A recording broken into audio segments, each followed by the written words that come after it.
Good evening, everybody. Welcome back then to another LFM stream here for round number 10 of the Case King Pro Series. And we are finally back here at Kyalami. My goodness, it has been a bit of a hiatus and not one that I particularly wanted. Unfortunately, a few things came up in my own life and work and stuff like that, and I have not been able to get behind the microphone and talk you through the wonderful series that is the Case King Pro Series, as things have taken quite the tips and turns over the course of the last few weeks since we were last involved in this championship. So let's bring things up to speed just a tad as to where things have sat. So we have had the likes of Bastian Richter, George Boothby, Sam Gaskell and Leon Burnt taking to the top step of the podium, and most importantly, perhaps, Suzuka last week, there was a little bit of a clash between our two main championship protagonists, of course, the two titans for the last two seasons of the Case King Pro Series, coming together in more ways than one. And that allowed Leon Burnt to make his way through and take victory in the 9th round of the season. And with that, saw the lowest score for George Boothby over the course of this season, kind of effectively using up his two drop scores. And then, of course, with Amadeo's retirement in week 6, but ever the consistent driver that he is, weakening his chances, but certainly putting himself in a good place. And Sam Gaskell, what a fantastic season he has had as well. Mr. Consistency as well in the other Mustang, and he is firmly in the mix going into the final 3 rounds of the championship, where, like I say, we are at the beautiful Kyalami racetrack, and I cannot wait to get stuck into this one. I mean, we're a little bit on standby because I could not connect to the AC servers, but I think our luck has turned, and I'm trying to make my way over there now. But whilst we wait to head on in, as beautifully demonstrated, of course, the South African logo plastered across the grounds of this beautiful track. It is a farce, it is tricky, it is brutal, and it is a major challenge for drivers. So unforgiving in so many different ways, but when you hook up a lap around here, it is brilliant. I cannot wait to see how these drivers get on, because they always put on such a fantastic show for us at these circuits. The best GT3 drivers that you will find on the platform and on the sim itself. As we bring the year towards a close, we have a bit of reflection of what a year has been at Low Fuel Motorsport and in the Case King Pro Series. But we've got a few more rounds to live out and enjoy just yet before we head on into 2025. And I am all for that, as our drivers taking to their first laps of the session at the moment. We'll have eyes on these guys in just a second, and we can see exactly how they are getting on. Welcome back in, everybody. As oh, there we go. Okay, so I wasn't the only one then. So there were some servers that were in fact down, but thankfully we are up and going once again. And welcome on back in, everybody. How have you all been? How have you been enjoying the last few weeks? Have you been behind the wheel yourself while maybe some of these streams have been a bit absent?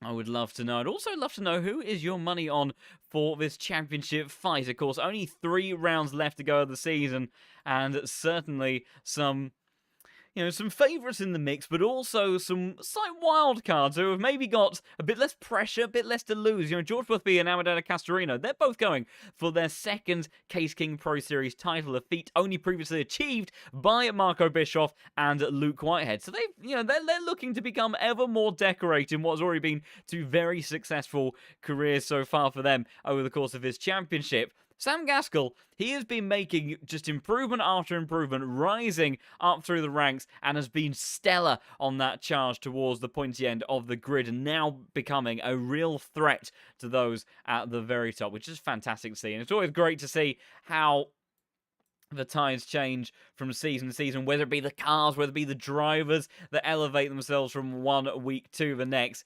It is absolutely fantastic.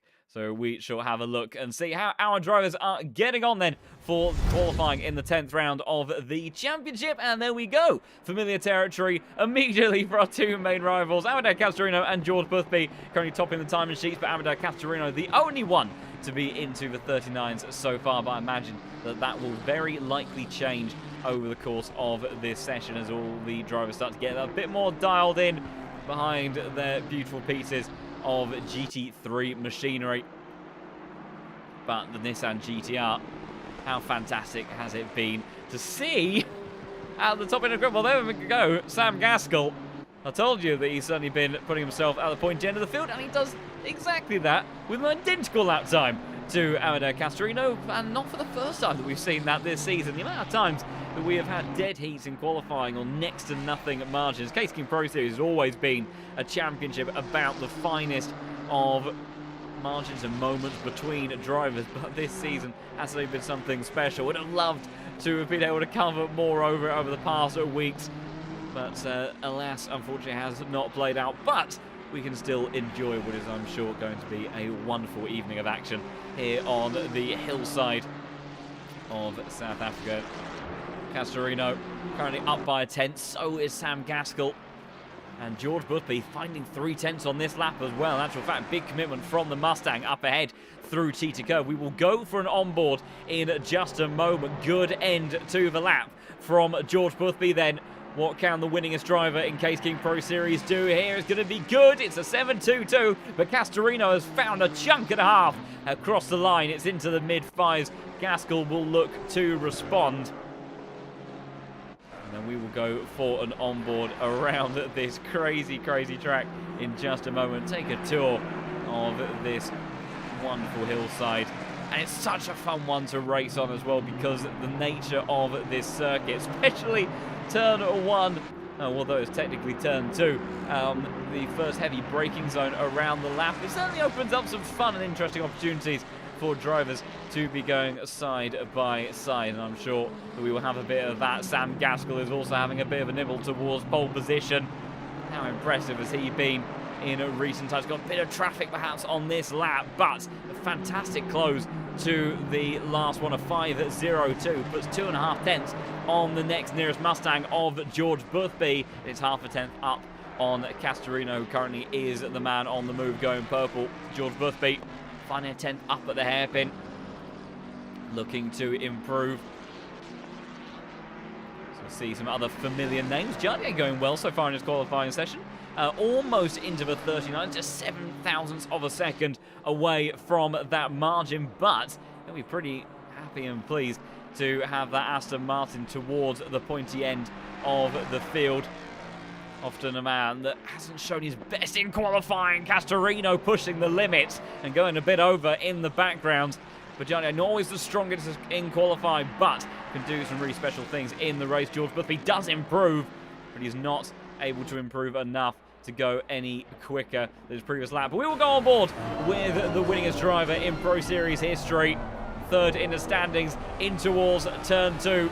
Hairpin gets very narrow on the exits. You wind your way through 3 and 4, out the Jutsko sweep and into Barbecue Curve, and he will bail out the lap and ruin my onboard immediately. So we'll go with the man he's competing with again for the championship. Castorino exits out turn 5, and the GTR roars its way into life down towards Sunset Curve. Big commitment corner, use all of the entry curve and a little bit more on the power of the Nissan GTR front tyres, screaming for dear life as we then head towards Clubhouse. Patience on the entry here. Take a little bit of the curve, bring in the power, and then again using all of the track width. This is where these guys at the very top level eke out those lap times, and Amedeo Castorino right now is finding time on this one.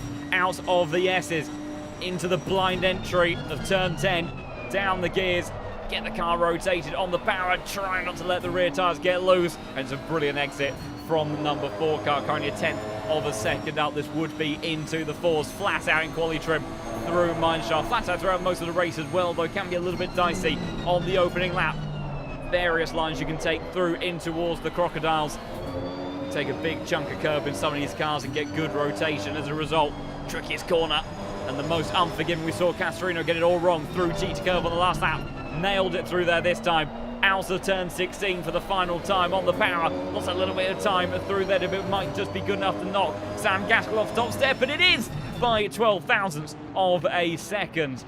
So Castorino, the Italian, once again in fine form. When is he not? He is so consistent and so good, and that was what won him his last title. He's got a little bit more competition this time around. Not the greatest of margins to the likes of Boothby and Sam Gaskell, but he is certainly looking to be a mighty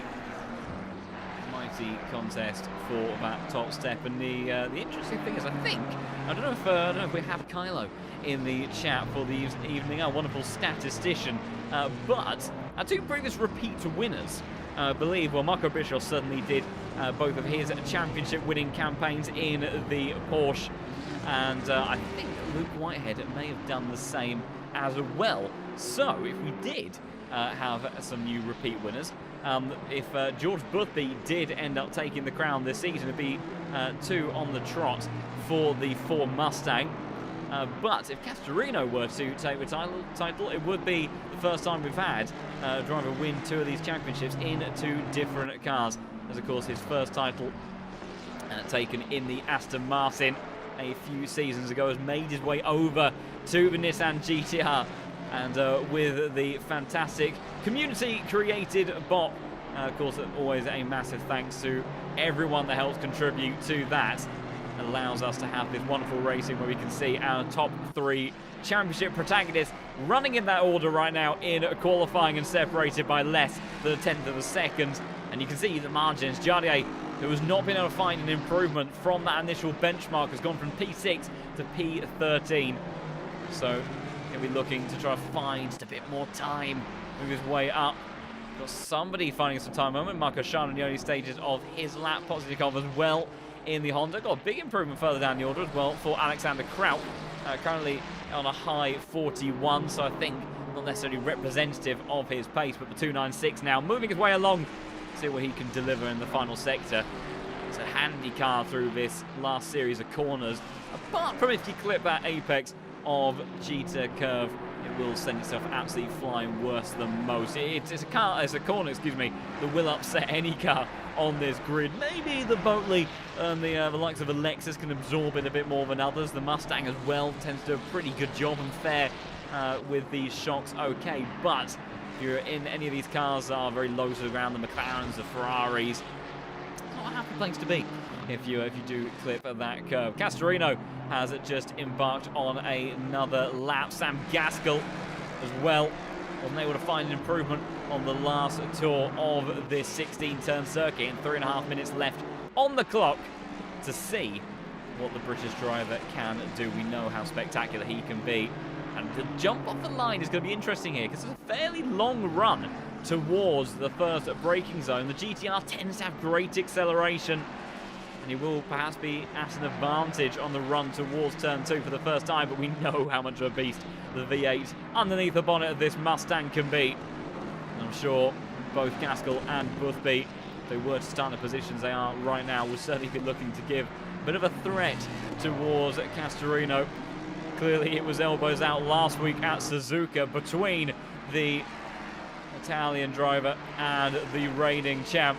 And a big thank you for all of the kind words in the chat. It is good to be back indeed. And Pranav, of course, the wonderful team manager of this team on your screen right here, Visceral Esports, and a very happy chappy from how his drive has been performing for the last couple of seasons, as George Boothby might be about to make a bid towards the front of the grid. It was looking good for a moment. He does improve, but not enough to threaten pole position for the time being. Pranav, thank you very much for the subscription. Very kind of you, and it does help so much to all of the hidden heroes that make this great racing possible. So a warm welcome to you and everybody returning back here as well. Like I say, it's been unfortunately a full month and a bit since I've been behind the microphone and back in the comms box, but I am very happy to be back indeed. And always a very warm welcome back from everybody. Your words are very much appreciated, and it's lovely to see all of you as well.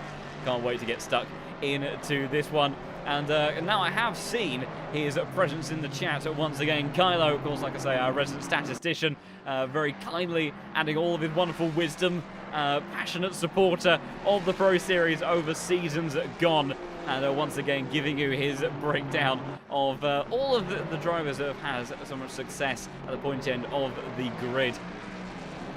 And we'll have to see how things play out. Of course, Marco Bischoff has had some fantastic results around here has made his way, I think, a little bit more back over to iRacing, but yeah, how formidable was he in the early stages of the Pro Series? A man that could put it on pole position and just put half a second on the rest of the grid without even batting an eyelid, as he has been able to deliver some fantastic performances. It'd be wonderful to have him back on the grid at some point. He did feature for a while, of course, with his move over to Nitro Racing Team. And maybe we will have him back in due course. But the two-time Pro Series champion certainly left his mark and statement on this series. Now it is crunch time in the final few moments of this qualifying session. Less than 30 seconds left to go, and the likes of Castorino, who has improved on his time. He'll have one more flying attempt on this one, but he has just nudged that margin a little bit further away. It's a 4.32 for the number 4 car. The only man in the fours as it stands at the moment, Sam Gaskell and George Boothby in hot pursuit, not too far apart on track as it stands. Boothby right now not improving, but Gaskell is finding time. A tenth of a second by the time he's got his way towards that clubhouse corner, because it could all be about the man that's P2 in the championship right now. P2 in this current grid order, but desperately trying to see if he can hook up this final sector. He is still up on his time, and Castorino is not improving as it stands. The GTR versus the Mustangs once again. Squirrely on the exit, but the V8 engine under the bonnet of this car will scream its way down through mineshaft, unleashing all of the ponies that it has to deliver down the gears. Chunk of curve taking on the inside. Smart and tidy through there into cheetah curve. Big commitment required here. He clips a little bit of the inside curve, but he just about keeps it within the white lines. Castorino still not improving. Boothby not finding time either. Gaskell losing a bit of time on the exit, the final corner. Is it going to be good enough to go ahead of the Italian? It's not by 0.008 of a second. He gave it everything in the final yards of the lap. Unfortunately, it wasn't quite enough. Then Jalier in the Honda, as it reminds me, it goes up into P10, manages to find the improvement in the closing stages of the qualifying session. And get himself back into the top 10 for now. A couple of cars, though, still improving. On his time, Brenham finding a tenth of a second. That'll be into the 39s. We'll be looking to challenge the likes of Jalier. Hansen as well behind, finding some time as well. The BMW driver goes up into P12. What is it going to be for Hansen? It is an improvement at the end, but he stays at P17. And qualifying comes to an end, and it is again another pole position for Amedeo Castorino. But a front row joined by the next nearest man to him in the championship, and then same down to then P3 with George Boothby. Our 3 title contenders all at the pointy end of the grid, and I think that is a fantastic way for things to be kicking off. But before we run through the grid for this evening, I do want to turn your attention to the future of things that you may see to come over the course of coming months. Let's have a bit of a look at that now.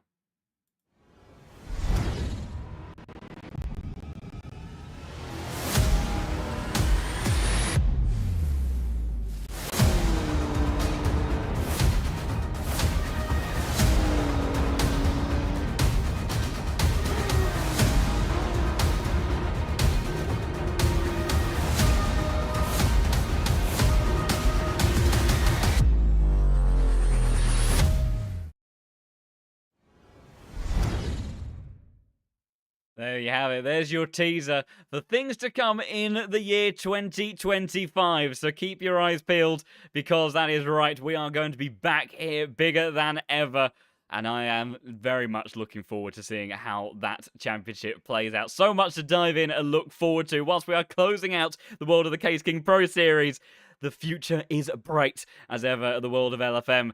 And this wonderful, wonderful platform. But for the evening then, let's have a little bit of a look at where our drivers start for tonight and where things are lining up amongst this grid of incredibly talented drivers who have done some stellar work in qualifying so far. And I'm sure we'll be looking to put on a wonderful show, as always, for us again over the course of this next 60 minutes worth of racing. Amedeo Castorino once again putting it on pole position just ahead of the man chasing him next in the championship, Sam Gaskell, just behind by 8 thousandths of a second, those final margins. But he'll be then in heavy pursuit of a driver that we know can do anything from any position in the field. That is George Boothby, the reigning champion. Eric Del Fanta once again, the next of the Italians, and the Honda driver ever impressive in the VTEC machinery, Philip Mannar. Good qualifying session from him in the Aston Martin, lining up on the third row of the grid, just ahead of Justin Stubenrauch, next of the Aston Martins, and the next of the Visceral Esports team drivers. Leon Burns, who took his first win in the Case King Pro Series last week after misfortune and other races like Watkins Glen, the German driver, finally took to a top step of the podium that he's deserved for a very long time, and took a 296 victory for the first time in quite a while. Actually, it was George Boothby the last time that the prancing horse would have seen the top step of the podium. Poznikov, excuse me. Oh, it's been a while. Hang on a minute. We'll just have to have a bit of review of this one. Nashkadashvili. My goodness, we'll have to have a few cracks of that. But we are back, and we are back in business.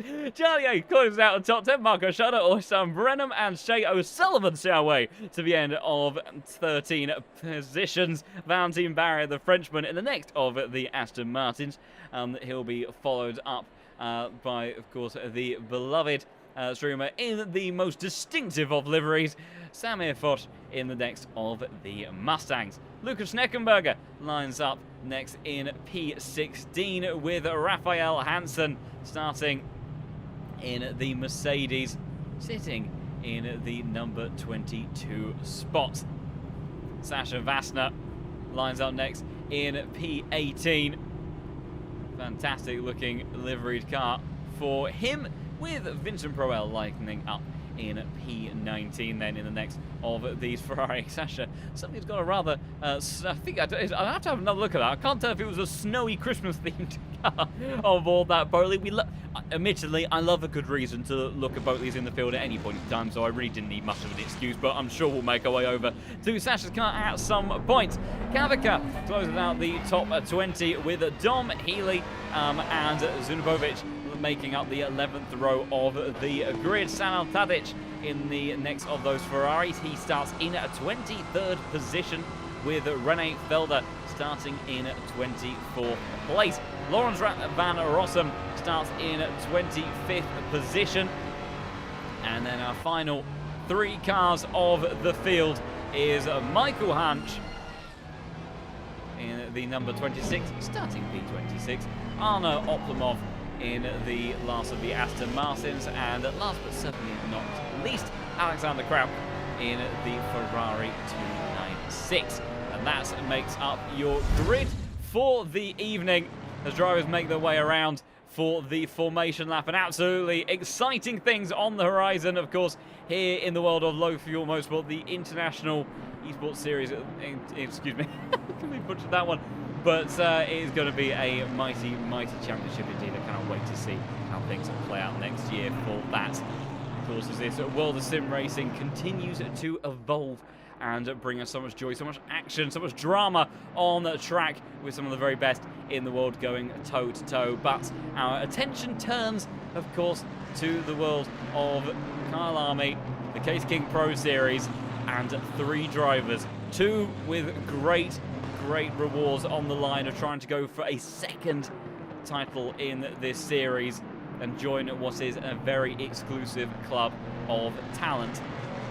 The other protagonist, Sam Gaskell, trying to put that Visceral Esports car to the top of the results order at the end of the season for the first time for a team that has been growing in fantastic success just as quickly as Sam Gaskell has been getting more and more rapid and has gone from a rare blossom to a consistent thunderbolt every single race, and certainly will be looking to try to make it another win this season on that first drag race towards turn 2 as drivers start to get themselves into formation for what will be 60 minutes of racing. For those who are new to the Pro Series, first of all, welcome, buckle up, because it is going to be a cracker. these drivers will have 60 minutes here at Kyalami. One mandatory stop to contest with in a central 20-minute pit window, but other than that, it is lights to flag, action, carnage, and goodness to get stuck into. And I cannot wait. Who is your money on for the 10th round of the season? Will Amadeo add to his consistency and tally? Will we see drama and fireworks once again? Or will we see a whole different driver towards the pointy end of the order? We will have to wait and see. But here we go then. The 10th round of Case King Pro Series is about to get underway. And Castorino will lead them as the green lights drop, and there we have it. It's a good launch from the front row, but immediately defensive, immediately on the attack in the background. That was the Mercedes driver further down in P13 as they all bundle on in towards turn 2. It's Del Fanta centered around the outside. He's taken George Boothby, who did not get a good launch, tried to see if he can make his way all the way up into the lead, but he has to settle for P3 for the time being as they make the way over into Barbecue Curve for the first time. And it's Castorino ahead of Gaskell, Del Fanta P3, and George Boothby down in P4 for the timing as everybody starts to shuffle around. The two Aston Martins in the background of Valentine Barry and the number 13 of David side by side through Sunset Corner. It is the Frenchman trying to go around the outside. That's a tricky way to do it. Slides his way through there. Can he hold it? Oh my goodness, so close to contact, maybe a little bit of a bit on the entry to the corner, but the Frenchman squeezes out the other Aston on the run up towards the hairpin. How do they fare? Oh my goodness, it's going to be 3 wide at this rate. That's it. Schneckenberger, Sasha Vassner in the Christmas present Boatley making his way through the hairpin. Oh, it's good to be back in the Pro Series, because this is the action that we are so used to. That is voiced by Brennan being very brave. Our cameraman has no idea what's going on. They haven't been practicing over the last 4 weeks in our absence. And that's Valentine Barrier sending one from downtown, sending it way too hard into the Crocodiles. He goes around, and so does Posniakov, I believe, as well. A little bit of a follow-up contact there, and just completely got it wrong under brake. Cheryl Sullivan very close to the back of Vincent Proel in hot pursuit as they make their way on down towards the hairpin. Let's see what it is like, though, towards the front end of the pack. It is still absolutely nose-to-tail stuff between your top 6. 0.3 of a second gap to gap between each of those cars. But it is Castorino ahead of Gaskell still with Del Fanta, Boothby, Studenrauch, Menard all behind, and then a little bit of a gap to last week's winner, Leon Burns, who finds himself in the thick of the action. Maybe not, though, quite as much as these drivers here. That's Michael Hans trying to go for a little bit of a switcheroo in the middle of the Jutsky sweep. Can't make it stick on the run in towards turn 5, but manages to maintain position. We'll try to see if an opportunity comes his way in due course. We'll take a little bit of a look. Who were the big winners on the opening lap? Dom Healy, 9 positions gained. Godzilla indeed in that Nissan GTR, absolutely flying at the start of the race. Very experienced British driver, and has had some good results in the past, but this has been a stellar climb through the field so early on in the race. We'll have to see if he can maintain that towards the end. Sometimes you can benefit from fortune, and then once other people's races start to settle down, the natural pace of everybody starts to swap around. We'll have to see how it plays out for these guys. Castorino, though, doing what he so often does, getting his head down. Meanwhile, getting down a little bit too much into the braking zone. Oh dear, I've not picked the right cars to look at today, have I? I'm glad to see that I've just continued where I left off. Carnage and chaos and everything exploding. Unfortunately, Michael Hans just getting a little bit too deep on the run in towards the Crocodiles there, and rather snapping up the back of the car up ahead. So frustration there for the Ferrari driver. Meanwhile, fast lap of the race has gone to Amadeo Castorino as he looks trying to make a bit of a break away from Gaskell. Then we have seen in the past that the GTR, especially if it is running a little bit less ballast than those Mustangs around it, can as a result tend to take care of its tyres over the course of the stint just a bit further. And he'll be trying to extend that lead and advantage and make his way around as Well, unfortunately, certain drivers have, we've certainly seen our fair share of incidents over the course of the Pro Series. It's ever an interesting time and place, and it's always safe to say, it doesn't matter where you start in the field, that you will always be in for certainly a busy race. Maybe not always the most enjoyable or long, depending on how it plays out, but certainly busy, and the action will be thick and fast. But certainly from my vantage point, watching over these fantastic drivers, it gives great pleasure and action to the eyes as we see these sim races going toe to toe once again. And we'll have to see how it plays out, and my goodness, yes, that is, he'll certainly be wanting to try to keep his nose clean for the end of the season. But we'll see how it plays out. Of course, as ever, a big thank you goes to our stewards who put in so much time and work to invigilate this racing, making it as strong and great as it possibly can be. And we have so much to thank to those guys that put in the work there. As we've also, of course, if you've been keeping an eye, as happy to keep an eye on the left-hand side of the car for the Mercedes driver just up ahead. That was Zanovovic, and the pressure from O'Sullivan will go on board with this little squabble here, because this is looking very interesting indeed between the Mustang and the Mercedes, both powered by some wonderful V8 engines, but deliver their performance very differently. That's brave from O'Sullivan, but he backs out of it, and Zanovovic not having any of it. In actual fact, almost ended up with Vincent Proel in the Ferrari trying to do something about it. He's got all caught up, has to go defensive from Hansen, who looks to sweep around the outside, but the Mercedes driver cannot do anything there. The Ren Welton eSports car unable to progress for the time being, but certainly getting busy, and also a big demonstration there of how quickly things can change. O'Sullivan, absolutely the aggressor on the charge, on the attack, very quickly became the defender, as there was barely a hair's width between the inside of that Ferrari and that front right corner of the Mercedes, and they will now have a drag race towards Mineshaft they go, but surely with the inside line and the power of that V8, he's got the position done. But how brave does Proel feel? He's not going down without a fight. It's very close on the entry in towards the Crocodiles. They give each other room, using all of the exit of the corner and a bit more through Cheetah Curve they go. And Hansen in the end does take the position. Meanwhile, Healy back in the thick of the action. Oh, look, a Bentley.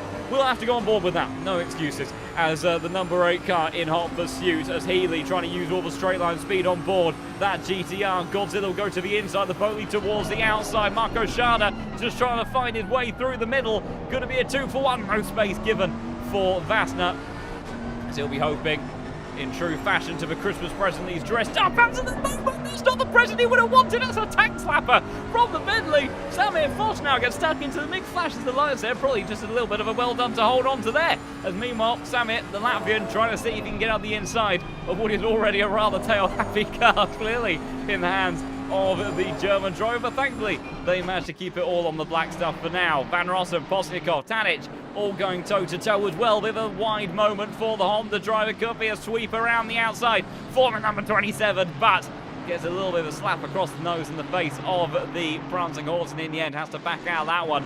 Also, things heating up inside the top 3.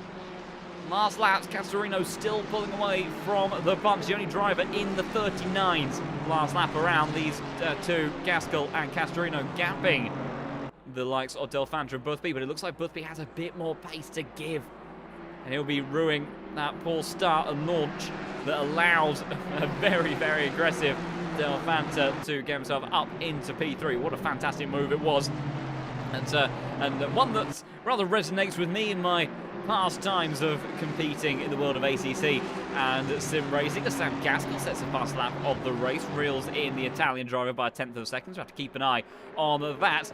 I had a wonderful high to low experience on the opening lap of a race around here. I started in a lowly 37th position. I'm not exactly what you would class as a hot lapper, but through racecraft and ingenuity, managed to make my way up into the top 20 on the opening lap, and the start was rather executed much like what we saw from Eric Delfanta. Unfortunately, by barbecue the next corner, I did get just a little bit of a nudge from a Boley, and I got sent into the wall, and that was game over from that point. So a bit of a disappointing end, but Such is the roller coaster that sim racing and ACC can so often be. Thankfully, we didn't quite see any of those sorts of shenanigans for drivers through turn 5 at least, and only a few incidents up and down the grid elsewhere. A bit of a look through the stewards' inquiries in just a moment and see exactly where things sit, because it was a bit of a busy start to the race, and I think we did get some insight earlier on. There was already a 5-second penalty, unfortunately, for Dom Healy.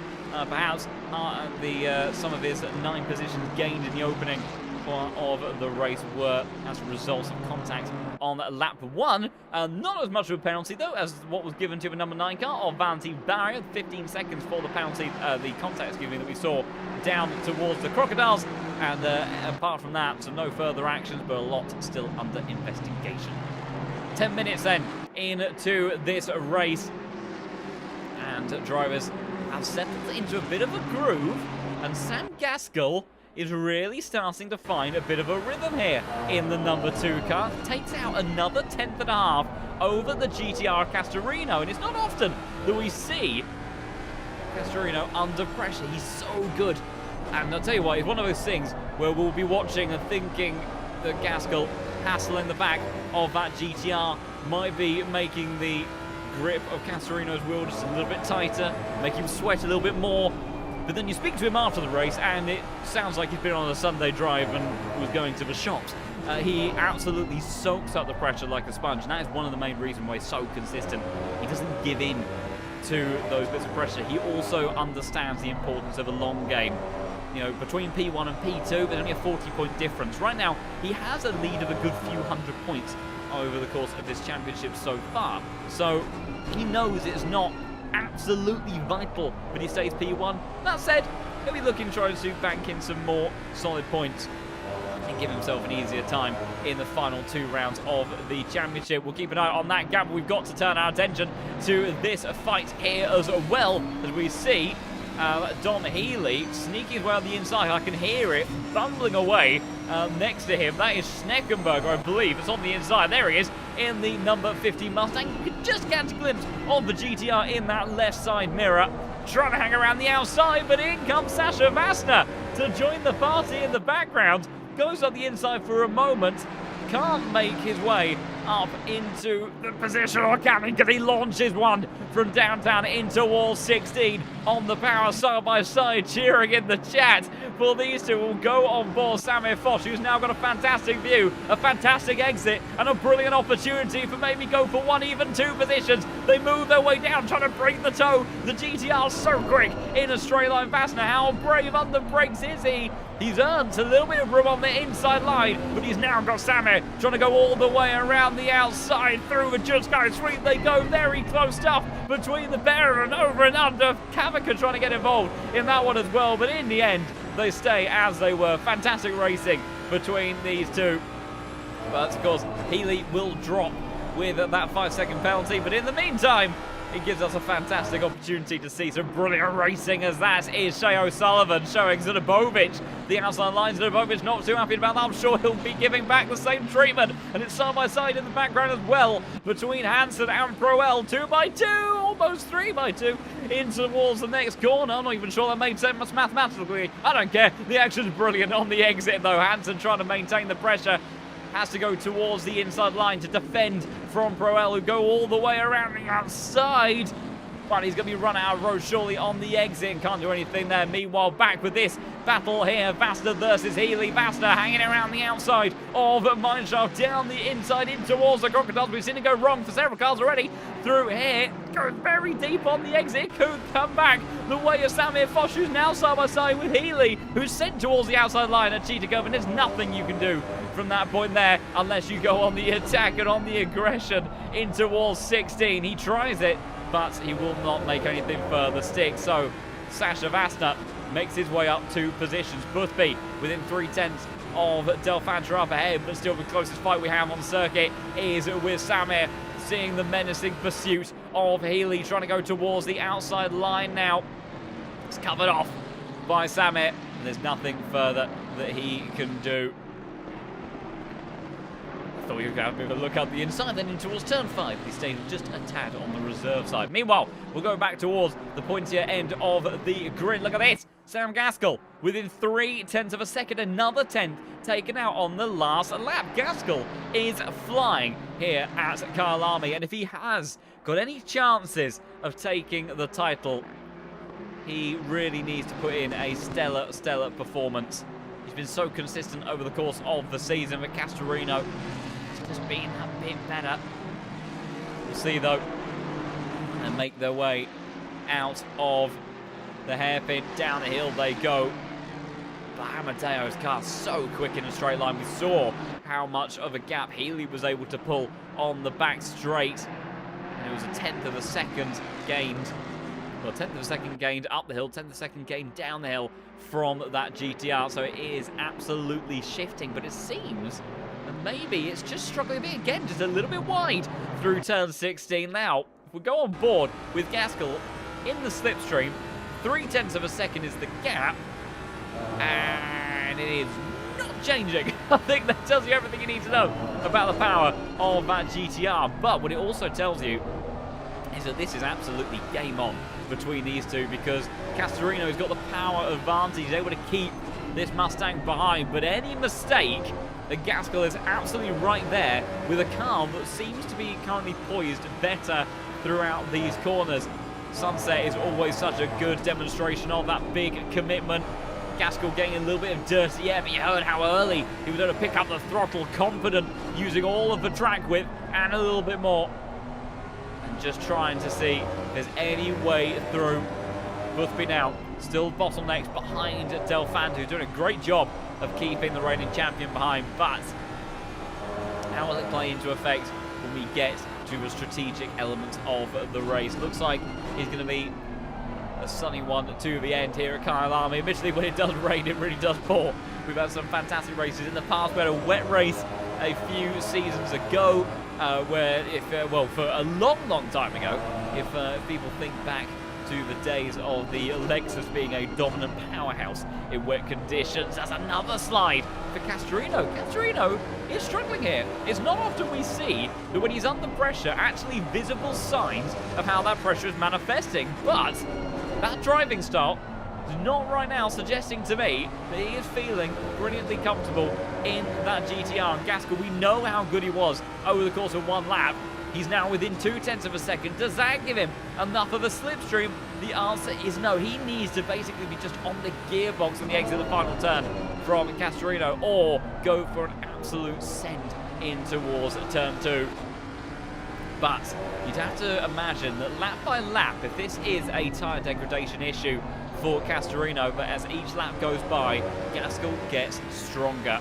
And that gives him the opportunity here to do two different things. Do you go for the undercut your way past the car ahead, get fresh tyres, get a gap, and then hope that you've got a natural pace advantage that stops Castorino from being able to get close behind you? Because if Castorino gets close to the back of Gaskell, if they do invert positions, that straight line speed is scary and could very easily see them swap back around again, and then you have weaker tyres to the end.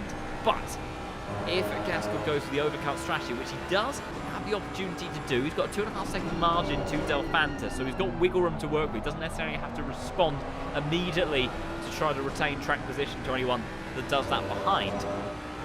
If he goes a bit longer, he can get more of a tyre delta to Castorino and put himself in an even more competitive spot for the second stint of the race. We'll have to see. I want to know, who is your money on in the chat then? Castorino, the man has taken a title before, or Sam Gaskell, a driver who has been continuing to rise his way through the ranks and impress season on season? Who is going to take the 10th round of the series? And also, Pranav, you're not quite allowed to vote, because I just can't help imagine that you're probably a little bit biased, but I forgive you for it. Meanwhile, the man who'll be cheering on in the meantime anyway will be Shea O'Sullivan. Brilliant move up through Cheetah Curve, and has got Vincent Proel on his toes, with Pozniakov having to respond all the way around the outside of the hairpin. And that Honda VTEC power is going to allow him to pull away. What a fantastic move from the Honda driver. Not easy done through there whatsoever. but he's found time, found opportunity, and found a way to make his way up into 21st position. Now, on the bubble of the top 20 cars that you can see by the state of the racing, how close it is between everybody. We've got another fight brewing as well for the top 5 with 2 Aston Martins of Stubenrauch and Philip Menard. Of course, both of these drivers took to the top step of the podium for the first time last season. Justin Stubenrauch did it in style out at Spa-Francorchamps. He allowed the carnage and chaos to take place up ahead, capitalised, made his way through in the final couple of laps, and then took a brilliant victory. Philip Menard, he so nearly was able to take a race a win earlier on the season after what was a formidable duel with George Boothby, but I think a race later he was able to rise to the top step of the podium with a well-deserving drive for the man that is on home soil and has shown his talent in that car time and time again. Big dive down the inside coming in from Poznikov, who, bearing in mind, is responding to that contact earlier on they had with Valentin Barry, and he is on a charge. That is 2 positions he has gained in just a single lap as the engineer comes over the radio and announces that pit window is now open. Steckenberger, so far the only car to respond to that immediately and go into the pits, as it wasn't a great lap for Sam Gaskell last time around. He's found himself with a bit of work to do. I think he might have lost some time through cheater car. Look at this from George Boothby, just unable to do anything about Del Fanta, but is continuing to just fill the mirrors of the Italian driver's car. And Del Fanta, again, so consistent, and he's never quite been an outright championship contender. And I almost feel like that has more often than not purely been down to his car choices. It's he's rarely gone for what I would have considered the dominant package over the course of a season. He's a big fan of his Honda. We know how quick the Honda can be, but Del Fanta is always extracting absolutely the maximum from that car and just impresses every single season. We see the other cars, the other dominant performances come and go, but he just knows how to extract pace out of that car. I've seen him dabble, I think, with the McLaren, the BMW on a couple of occasions as well, but he does always come back to this one. So certainly where he's comfortable, but perhaps one day if he makes the leap to a more inherently competitive package, then we could see exactly what he is capable of, because he's been a championship contender on more than one occasion, but I just think not quite the raw performance in the car itself to go over the line, leaving him with a bit more work on the table. Driver, though, there'll be feeling like there's more work on his plate than anyone else in the field right now is George Boothby, just staring at the back of that Honda for the last few laps and just cannot find a way through. Valentin Barry now comes up into the pits. Of course, a rather suboptimal start to his evening of racing, but he will be looking to regroup, move himself along inside the second stint, and then see exactly what he can put together from that point onwards. On board though with the Mustang of George Boothby. See where the advances are. The rotation of that Honda absolutely stellar, as meanwhile Zanabovic again trying to respond to Shea O'Sullivan. Oh, it's all gone wrong. I think there may have been contact with the Honda behind, who got in the mix of that, and I believe so because they have to slow down and allowed that group of cars past. Was that Poznikov? I've got a horrible feeling it may have been, but unfortunately sent that other car very, very wide. Meanwhile, I need to take a quick look towards here with Philip Menard and Stubenrauch, but unfortunately, after what had been a fantastic squabble between O'Sullivan and the Mercedes of Zanabovic, all comes to a conclusion there. But, hey there, can someone tell me what the new International Endurance Series is? Or that February 25? They also opened a rookie drivers. Well, as Haunted rightly says, keep your eyes peeled. The teaser trailer announced today, demonstrating where the world of LFM is heading to next, and the fantastic series that are going to be on the lookout for next year, February. But further details on the way. No spoilers. As we see Hunch making his way on through to 23rd position. That's, of course, and this is my, perfect point in time to say that if you do want to stay in tune with everything that's going on in the world of LFM, that you can follow it here on the Twitch channel. It'd be lovely to have you as we continue to embark on this amazing journey, both in the world of the Pro Series, now looking to wonderful, bright things into next year as well. There is so much to enjoy and offer, so if you are enjoying the racing action and want to stay in touch with what this series and more of the world of LFM has to offer, then do consider giving us a follow. You can also catch up on any of the streams over on the LFM YouTube channel as well. So you can go and see all of the shenanigans, relive it over there, and exactly how the racing played out. I strongly suggest that you do so if you haven't subscribed to that already. If you want to sign up to any of the action in the world of LFM, make your way over to the website at localmotorsport.com. You can see everything that's going on there, all the series that we have, and all the latest updates where we've got other platforms as well that have made their way in recent history. Of course, big announcement and news of the work going alongside with also Mobilista 2 as well. So lots of fun stuff to get stuck into there. And if you haven't already, you can also join the Discord server, which is a brilliant way to stay in touch with all the latest and greatest news of what LFM has to offer and will be offering in the near future. You can make a lot of friends in there as well. It'd be lovely to have you in for that. And just started sim racing a few months ago. And absolutely, well, it is never too late to start, and you also never know where these journeys might take you. So often, I think sim racing has been a hobby for some that has just started off as a way to pass the time, and then has escalated into so much more. So never say never. And Low Fuel Motorsports and this wonderful community is a great way to learn, build connections, make friends, and get stuck into some fantastic action. Also maybe win a few prizes along the way. So welcome on in, lovely to have you here, and do keep us posted on where your journey takes us.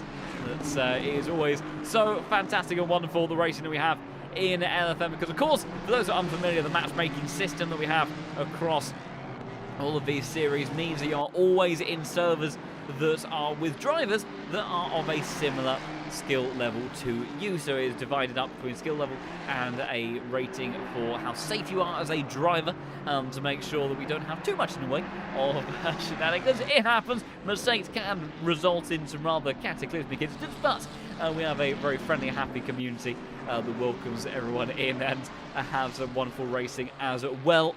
And then, of course, with that skill rating side of things, that does allow you to always put yourself in a race where you can enjoy a lot of fun amongst some similarly ranked drivers. Meanwhile, Philip Menard, the first of our higher-up bunch in the field to come into the pits, gets some new tyres on board the Aston Martin, commit to the second stint of the race. Things are closed up back at the front as well. Gaskell within 0.3 of a second of Castorino, and both being back within the same of the Honda in front of him of Eric Delfanti. You can see Sam Gaskell absolutely pushing the Nissan GT-R along in the meantime.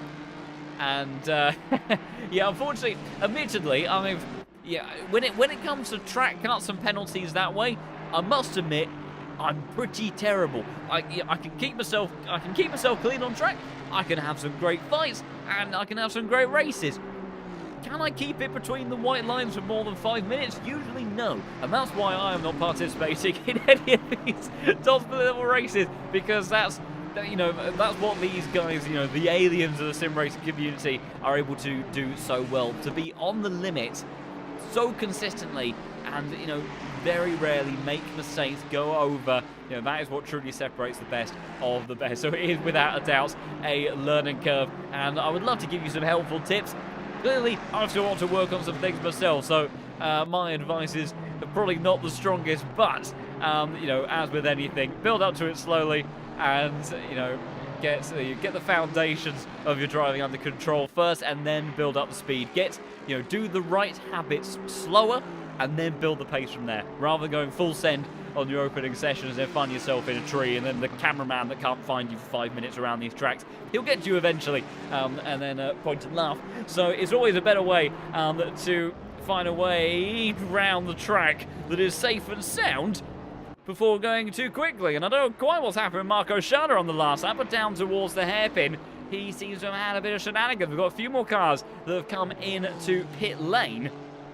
Marco Shum not being one of them, but he certainly was not quite pointing in the right direction when we caught up with him out of the hairpin. Have a horrible thing there may have been some contact there. Unlikely the mistake all the way down from Cheetah Curve, perpetuated to the next corner. But it can happen. Now this is interesting. We're coming up on some traffic here. We're going on board with Castorino, the man that has led from the front since the very start of the race. And how does he look to deal with this? Because this is a bit nervous territory for the GTI. So it's nervous territory. It's Abado. He might just fundamentally not care. But Sam Gaskell we see as an opportunity for maybe things to chop and change.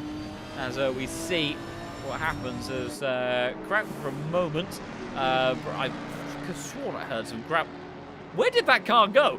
No, there was a car that went into. I knew I wasn't mad. That was Bosniakov that I think absolutely launched themselves into the gravel. Only caught just the smallest of sound bites. I thought I was going mad. Thankfully, that at least on this occasion, not to be the case. But that removes all threat of something putting a cat amongst the pigeons for Castorino and Gaskell bunching up.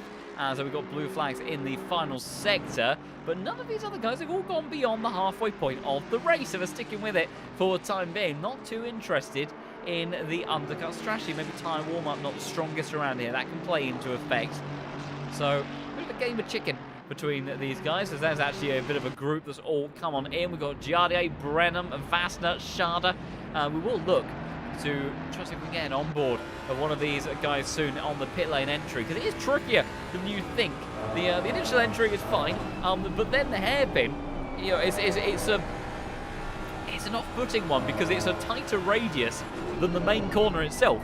But you're doing it so much slower that you kind of think it's all fine and easy and able to make your way on through without a problem. But it actually requires you to really scrub off a chunk of speed. Sam Gaskell throwing that Mustang around, trying to see what he can do. Do you have any tips for starts? Because I swear in the rookie series I'm usually split 3 or 4 in every start. Seems like everyone has forgotten how to brake by me. Yes. Unfortunately, you can teach yourself good habits. It doesn't always translate very well. I mean, if you can find the hazard warning light button, then that might be a way to communicate it. Other than that, there's not always a great deal that you can do. But certainly, we've got some fantastic advice in the chat. Go faster as Amadeo then goes into the pit, and we will look to try to switch on board with him. Oh, Gaskell's gone past. I couldn't see it. We'll have to go. Well, we'll go on board with Gaskell for a bit again. As Del Fanta also comes into the pit, so it's the 2 Mustangs that stayed out. They were managing their tyres better than these guys, so maybe that is the reason why they're staying out, looking to get that tyre delta in the second stint of the race. We'll have to wait and see. But yes, if you in fact go faster, the people behind you can't hurt you. That is indeed a very valid pro tip and advice. I'm not sure if Geek is charging any coaching funds at the moment, but if he's not, that's a profitable business right there for you now. That's yes, and if in doubt, use the fist of mythness. That's as an indicator of your displeasure as to other people's driving standards. There's various ways to go about it, but yeah, certainly, you know, I think for everybody, you know, especially in the rookie series, when you've got so many drivers that are coming into the world of sim racing for the first time, there are inevitably mistakes, not purposeful, not malicious ones, just mistakes, misjudgments. That's all part of the learning process, getting involved. So, you know, and also it teaches from your side as well. If you are finding people missing their braking points, it teaches you a lot about spatial awareness, looking at the ways people are driving, where they're positioning their car. All of that stuff are all valuable lessons to be had and escalate into, you know, higher up ranks as you progress on your sim racing journey. That's so it is certainly certainly a way forward. But yes, if you want to make your way just out of the license as quickly as possible, just trying to stay out of other people's way, ultimate survival if nothing else, and that'll certainly be a way to do it. Gaskell has come on in. I've missed him as well. Is George Boothby going in? He is. We got 1 pit entry. There we go. In towards the hairpin we go, and you can see how close he ends up getting to the concrete there to try to get the car around. It's a trickier pit lane entry than you might think. Now Boothby putting the windscreen wiper on for good measure, because I'm not sure, but he's making his way to the end of the pit lane. I think the very last pit box indeed. And then he'll be up on the jacks, hoping for a swift stop out of the pits, and then we'll see how it all plays out. Castorino then clean air, and track ahead will go on board with him as he closes out the lap. See where the two Mustangs emerge.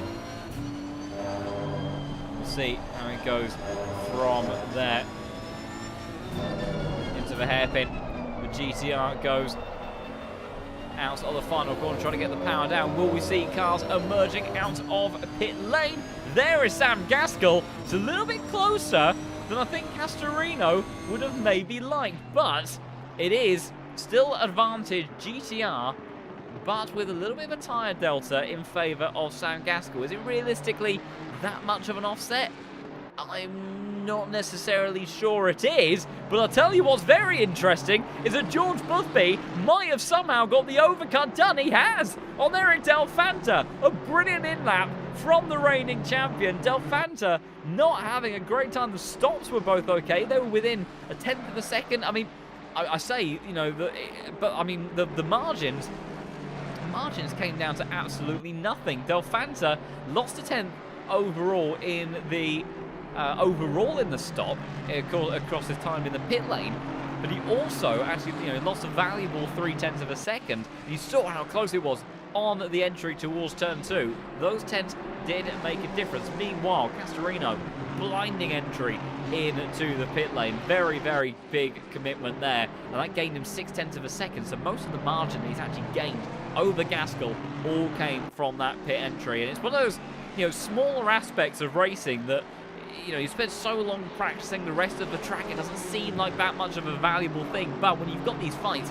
where it's next to nothing in between the two cars in terms of pace, next to nothing in terms of the cars themselves, the tyre performance, stuff like that, it can be those vital few tenths that make the difference, but allow the overtakes to happen and allow the changes of position to make his way past. Some fantastic stuff from the reigning champion. He's got past a Honda. Will there be a response from Del Fanta? He's locked underneath the rear wing of that Mustang, but I think the Mustang's just got a little bit too much power for the Italian driver to deal with, and he does indeed. So now it's just game on, but Boothby has a lot of work to do. 6 seconds is the gap to Sam Gaskell. So I find it unlikely that anything more than P3 will be on the cards there for the British driver, but still another bank of points. But he'll be hoping that Gaskell is able to do something about the ever-consistent Amedeo Castorino. And I applaud the commitment that it is unfortunate. We have to make sacrifices for, you know, to be able to live out the hobbies in the way that we want to, and I'm glad that you chose the right way. I do remember as part of an endurance race, a 24-hour endurance race, having a similar conversation with some teammates as well. That it was a case that no other drivers were available, and we had a driver in for a triple stint, and it was a case of that no matter what, regardless if the house is on fire, if someone's broken in, doesn't matter, the triple stints come first. It is a sacrifice that sometimes needs to be made for a wonderful hobby. Meanwhile, George Boothby getting the hammer down immediately, taking another couple of tenths of a second out of Sam Gaskell as he makes his charge towards what would be a rather optimistic P2 at the end of this race. And Castorino responding well. It wasn't a valid last lap, but it was still the fastest lap of the race. A 39.775 and 0.6 of a second clear of Gaskell's effort. Of course, Castorino's tyres will now be a little bit more up to temperature, a bit warmer. Shouldn't take long for Gaskell's to come on in, but you know, it's now 2-second gap, 22 minutes left on the clock.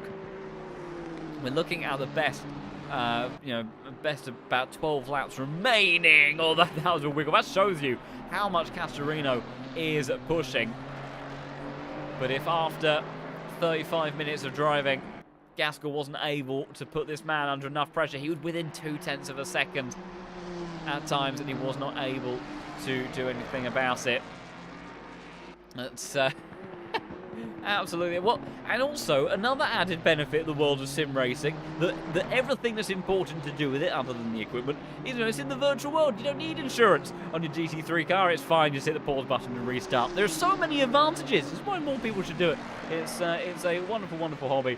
And whilst we are in our little niche and pocket, it is great to see how it's continued to expand across the world, have more and more people interested in getting involved. And you can see just in terms of the growth that we've had here at LFM that we are so grateful for over the last few years, about how it's it's expanded across different sim titles, different types of racing, different models. The interest is ever growing, and it is going to continue on that trajectory. I have no doubt. So much to look forward to in the future. And 2025 on the horizon as well has so many exciting things, not just here at LFM, but just for sim racing on the whole. Of course, our great friends at Kunos, the sequel to the original Assetto Corsa, firmly on its way, and very exciting recent announcements for those that enjoy the open world aspects of sim racing as well. And well, I mean, that's actually even a niche in itself. We haven't really seen sim racing meet open world, and AC, a through and through thoroughbred simulator, certainly bringing that in bucket loads into the follow-up to AC. So AC Evo on the horizons, looking very exciting. See a lot of interesting developments in other titles as well. So it is all very exciting times. Meanwhile, Castorino continuing to extend his advantage. Gaskell starting to get himself into a rhythm. This should be in the 39s on this lap, and could still have an opportunity to reel him in. We saw Castorino kind of make a bit of a breakaway at the beginning of the stint, first time around, and then just got clawed into bit by bit over the course of the first 30 minutes. But the time is ticking if Gaskell wants another chance to rise to the top step of the podium. Philip Menard was getting close to Eric Del Fanta a lap or so ago. That margin note has somewhat expanded again, and there's a fantastic little squabble here, as there you go, Sam Gaskell putting in the fast lap of the race, and it's a 10th for the Mustang in favour relative to that Nissan GTR, but he's got well, limited opportunity. I mean, if he kept, he needs to be basically finding 2/10 a lap at this rate to have a chance to do something, put the pressure on in the final moments. That's a sort of advantage that he needs to be dialing into. And right now, Castorino is not showing much in the way of weaknesses, but it only takes one flawed run through Cheetah Curve to see this entire race turn on its head. So we will touch wood, see what happens, and see what these guys put on to the very end. Phil Menard in the Aston Martin, continuing to apply the pressure to Del Fanta, who's lost 1.5 seconds to Boothby. So you can see the sort of pace that Boothby has, although it's no stronger than those two ahead. So definitely clearly quicker than the Honda driver, but Castorino and Gaskell in a league of their own. It stands. And now Menard in number 3 car, trying to apply the pressure, seeing what he can do. Opportunities here in the closing stages of the race to move his way up. Aston Martin's problem not necessarily that great in terms of acceleration, grunt out of some of these corners. Can have some pretty decent straight line speed, especially because you can trim a lot of the aero out of this car. Maybe less so for this circuit, but you can take a lot of the downforce away from it, put it in a bit of a low drag config, and that can see it run fairly well, but it is somewhat underpowered under the bonnet. As Castorino immediately responds to the pace of Gaskell and puts out a 2/10 advantage over the Mustang driver. So your top 3 right now, as they were, maybe your top 7, excuse me, as they were after we finished qualifying 50 odd minutes ago, showing exactly why that top 3 looks the way it does in the championship. Pressure, drama, shenanigans on track, but yet the same 3 rising to the top, and in that same order. So it adds very much to the story that we will look to take place over the course of the next couple of weeks. We'll see how it plays out.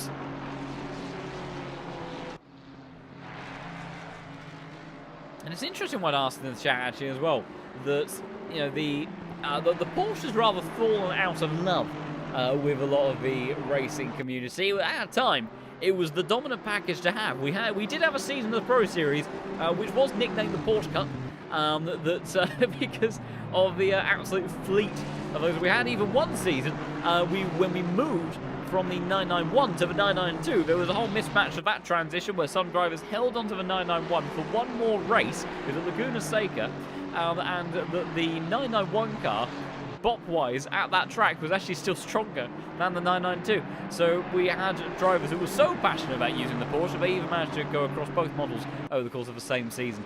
But nowadays, it's a car that you can still see out there. You see the likes of Luke Whitehead, who is absolutely formidable in any piece of machinery, but certainly a specialist in the Porsche 992. He's able to put himself up into top 5 contention, but rarely is it a package that in recent times has been able to provide race-winning contention, let alone championship-winning contention. So I think it's a more enjoyable car to drive than the 991. The 991 tends to have a mentality of, if you go 3mm too far over to the right for what you were meant to, it murders you instantaneously. Whereas the 992 gives you some warning that it's going to murder you, but it still does it. And it's, I think, a combination of those elements of that car, where its bop sits, and the way that it just tends to play out, kind of where its strengths and weaknesses are. That's why it hasn't been the most popular choice in recent history. But certainly, at least when you're kind of starting out and getting involved in sim racing, where the outright raw pace element of the car is, I would say, a less important factor. The driver skill level is the dominant portion of what will end up kind of sorting out the finishing order. If it's a car that you enjoy, I love the flat 6 engine tone. I would happily drive that any day. So, if it's a car that you enjoy, you feel comfortable in, it's definitely, in terms of kind of where you're starting, is a good pick to have. And that's the way it should be. It's, I think, once you start to get into really the competitive side of things, it makes more sense to be that a bit more nitpicky about what package you have underneath you. But if nothing else, on those early days, enjoy it whilst it lasts. With some of those, even pick a funky car as well. That's there are a great selection of vehicles in the world of LFM, and there's certainly some ones that maybe been shown a bit less love than others, and it just they'd like to be seen used just once at some point. So this is the time to give them some love and joy. It was we've seen similar things with McLaren, the Evo edition. We saw it with the BMW M4 as well. Even the 296 to an extent, so it is definitely an interesting one that's will inevitably transform, change over time. So we will see how it plays out. We'll keep an eye on what's currently our closest fight on the grid, alongside also Phil Menard versus Eric Del Fanta. Everyone in a little bit of a stalemate as it stands at the moment, with 13 minutes left to go on the clock. Castorino not really showing much in the way of signs of getting any slower. It was a good lap last time around from the number 2 car, but has a bit more work to do if Gaskell wants to close down your race leader. I'm surprised that, considering the margin to George Boothby, I didn't lose anything in the pits. That's just where the margin ended up at. I'm surprised that Sam didn't try going longer to then get more of an offset and do something with that, because one lap offset in your favour to a car that was quite easily defended you from 0.2 of a second each lap. I just don't see that was ever going to really be worth it. So I would have thought it would have gone maybe 2-3 laps longer, and then or what I probably would have assumed would be the stronger opportunity would have actually been to go for the undercut, because we've seen with George Boothby the amount of pace that he had in that Mustang once he was outside of the bottleneck of Eric Del Fanta, has really been able to unleash it from that point onwards. So perhaps a missed opportunity for Sam Gaskell, still making great strides and learning lessons in the Pro Series. We'll see how his journey continues to flourish. Meanwhile, Tadic applying the pressure to Van Rossum, the two Ferraris, like-for-like machinery, down towards the tail end of the top 20. We've also got some squabbling heating up, with Jarnier here sitting in P8. He's gained 2 positions in this race, but a strong showing from the number 6 driver today. Sometimes struggled a little bit to keep his way out of that kind of, regional sort of top 25. Qualifying pace hasn't quite come in, but qualifying pace today looking strong and consistent, and bear in mind he has won races in that very car as well, so certainly is able to deliver when it counts. There's a lot of experience under his belt, has seen about every overtaking opportunity, every racing line possible around these circuits over the last few years, and that certainly does give you an arsenal and series of tricks to your book to apply to the car in front of you. So now Tadic still seeing if he can get Van Rossum in the number 24 car to make a bit of a mistake, but as of yet has been unsuccessful. And absolutely, it might feel like a burden now, but trust me, it'll be worth it. The Porsche uprising will be strong, and at the same time you can enjoy that flat six roaring behind you every day that you are racing. So it is indeed a worthy sacrifice, and your sacrifice is greatly appreciated across the wider community.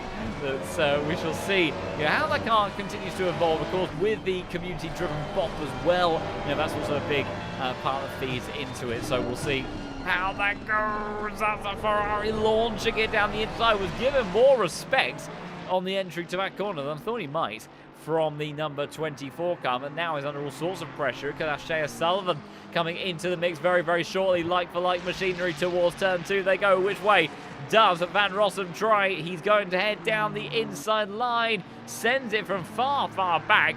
It stops beautifully side by side on the exit, but then the line works in favour of the number 27 car. Gets himself out in front of Van Rossum and into P19. So great move there. If you can launch the aggression and the attack, it is absolutely a way to make a move down in towards turn 2, but it is certainly a tricky one at times. We've certainly had our fair share of shenanigans in that corner, because it invites so much opportunity, very long run down towards that first heavy braking zone on the lap, and it's such a wide entry. You saw the variety of lines taken into the entry of turn 2 on the opening lap of the race, and it certainly is an overtaking spot, but it's certainly an area as well where we can have quite a bit of carnage. We've had some rather race-changing moments down towards that part of the track. Just people getting a little bit ambitious on the inside, and then things all going wrong from there. Not quite our biggest crash we've had in the Pro Series. I think that has to certainly go to Zolder last season, I do believe it was. It was either last season or the season before, one of the two. If you do take a gander towards that clip, you'll mostly hear me entering an octave that's about 3 times higher than my current register. That does tend to happen for those that are new to the world of this channel. You'll pick up on it in due course, I'm sure. And it was just, as I believe the phrase went, car after car after car that piled into one another, and certainly able to certainly delivered an interesting opener to that race. And that was also a bit of a thorn in the side of George Boothby, who was in the mix of a championship campaign, as he so often has been throughout the last few seasons. Got caught up in it. He managed to kind of escape, but certainly was a rather unavoidable wall of cars in front of him that's resulted in some inevitable contact. Some great battles still going towards the end here, whilst things do seem to have settled for our top 3 and top 3 in the championship. Castorino, Gaskell and Boothby occupying those positions. Menard, Del Fanta squabbling until the end. Vincent Proel's got himself in an interesting spot. But Don Healy in that Nissan GTR is going to be a tricky car to pass. Look at how much he extends the advantage down towards the Crocodiles. Doesn't even need to nail the racing line there. Just occupies the track with what is a rather wide GTR, and then it's all settled and done from there. So Vincent may have to get a bit on the creative side if he is going to make a move stick here. Jardier also close up to the back of Leon Byrne once again. Could make moves in that Honda, should have the pace advantage down the start-finish straight and up and down the hill compared to the Ferrari, so could have some places to do things there as well. That's and very kind words. That's I do think I've developed a bit of a reputation to frankly not shut up behind the microphone here in the comms box. But these guys, they deliver the action in abundance, and it always is keeping me on my toes. I can't help it. I say what I see, and I enjoy the Pro Series a great deal. So it's very easy for me behind the microphone. I just look at these fantastic cars, scream into the microphone, very much so when things do go wonky and go wrong, and enjoy the action that we have taking place in front of us. But do appreciate the kind words. And for those, if you are new to the world of the Case King Pro Series and new to myself behind the microphone, I do actually coordinate all of this on a single monitor as well. It's quite an interesting setup. I have a rather tiny preview window, which is why sometimes I can't read people's names properly. As a bit of a dive down the inside from the 296, but I think the grunt and power of that GTR is just going to allow Dom Healy to walk away down the hill through Mineshaft and have to find another opportunity elsewhere. All the overlays, the screen, the game is running in the background, all sorts. So especially if there are any other commentators, maybe commentators to be that have kind of thought that could dabble in the world of commentating, and how could they possibly do it? Because I do know what it's like to have a slightly scaled down setup, you might say, and juggle all of those screens, all of those displays at least, at once on a single monitor. But I can tell you it is possible, and it does just take a little bit of finicky handiwork, but it can be done. So a little bit of insights into my world, but meanwhile we'll go back into the world that we frankly care a lot more about, and that is the world of racing here in the Case King Pro Series. Jardier now firmly locked onto the rear end of Leon Burns in that number 7 car, the Ferrari driver who took to a top step of the podium for the first time last week at Suzuka. Not quite delivering the same form of the Ferrari, so still a very good job and benchmark from him. Maybe that car just not possessing the inherent pace relative to some of these other cars today. It does seem like the Nissans, the Mustangs, the Hondas have all been quite competitive packages. The Aston Martin's also not too shabby a one as well, as I did notice but Justin Sturanch and Philip Menard, I'm not sure if they swapped around at all, but have, and the gap has extended quite a bit. I don't know if there's any contact between those two, but certainly things have changed. Jardier in hot pursuit, you can see Leon Burns certainly giving that cheetah curve apex a wide berth. In that Ferrari, he really does not want to be clipping that any day of the week. Now, how does Jardier fare in terms of straight line speed? Locked under the rear wing, speed starts to build, gaining all the way down the halfway point of the straight. Does he launch an attack in towards Tun? You can see, just show his nose, he won't go for it though. So often, this is how Jardier primes his manoeuvres. Always just showing a little bit towards the inside, never too much, so it doesn't compromise his racing line through the corner ultimately too much. He can still get a great exit, but especially the closer that he is, the more of a threat that look towards the inside is for the car ahead, for him to have a bit of a dive. And he's able to apply the pressure, cause the other car to make a mistake or run wide on the exit, and then get a run out on the corner instead. So we'll have to see if he is able to size up a move. We'll stay on board with him, although we'll take a little bit of a close look towards Optimov versus Krauk. He was involved in a bit of a duel there for a moment. I think he made a mistake through the closing stages of the lap, so dropped back just a tad. Gaskell's still moving along well. It's a very good lap last time, actually. 3.5 tenths gained on Castorino, so let's never say never. Number 2 car still trying to see and push on if he can elevate himself just one more spot. Castorino had it under control in the first stint. You have to assume, much as his rather calm nature every time that we've spoken to him, if he is just as cool as a cucumber once again.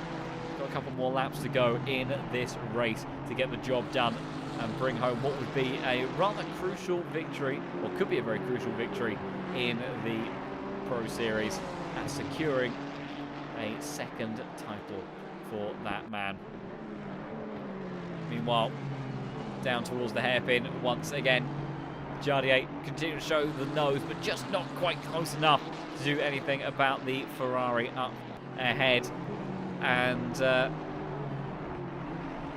most of the drivers out there actually drivers in the real world? For the most part, I would say no. But the nice thing is we are seeing more and more crossover, both in terms of current real-life racing drivers, then seeing the world of sim racing as being a more and more valuable tool for their training, their development, using it to scout circuits, and then of course also sim racers making their way into the world of real-life motorsport via the opportunities that the virtual world has provided. There's been some fantastic examples recently. James Baldwin, of course, extremely fast and competitive driver on ACC, and has then been making his way over into the world of real-life racing more and more over the last year and a half. He's had appearances at Spa 24 Hour. Thankfully had a more enjoyable run of races where he unfortunately has been rather clamped down by reliability on occasion, but has driven beautifully in the stints he has done, and then actually made his debut to the podium in the Bronze Cup class in that championship as well. So amazing with how much it transfers the skill sets from the sim to the real thing, and seeing more and more of these examples taking place day to day. So whilst I would say that definitely the weighting is certainly in favour of drivers that are sim racers and have not even maybe even necessarily stepped into a real car once in their life, whilst that is the more dominant proportion of drivers that we see in these servers, it is certainly becoming a more even statistic. And of course, obviously, Sebastian Job, what an amazing thing recently seen there as well, with Red Bull and what they have done in terms of taking a sim racer and providing them such amazing opportunities in real life cars, and then seeing how those drivers have flourished as well. There are numerous examples. Lucas Blakely has done wonders as well in terms of the GB3 or 4 championship, I can't remember, but yeah, there are plenty of examples, and it is fantastic to see. Meanwhile, something else that is fantastic to see is when a driver does everything right. He puts it on pole. He leads fundamentally every single lap of the race. He has the fastest lap of the race, doesn't crack under pressure, doesn't make a mistake, and does everything that he needs to do to rise to a top 7 podium, not just once again over the course of a race distance, but perhaps to even cement in what could be crucial points for the championship situation to claim a second title in the Case King Pro Series. Amadeo Castorino always putting on a stellar show. He's done it once again in the 10th round here at Kyalami and wins in the number 4 car. Castorino crosses the line just 1.3 seconds ahead of Sam Gaskell.